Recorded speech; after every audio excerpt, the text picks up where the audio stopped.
Okay, so the signals are a nice touch, but still, it just with the working lights does not justify the price.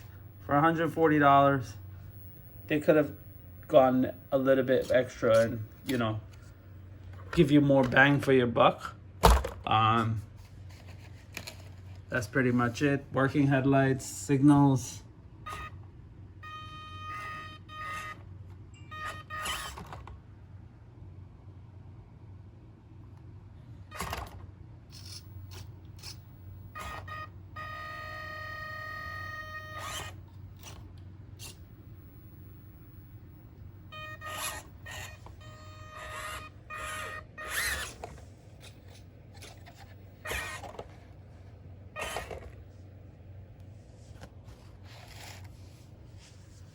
I just like the Land Cruiser body.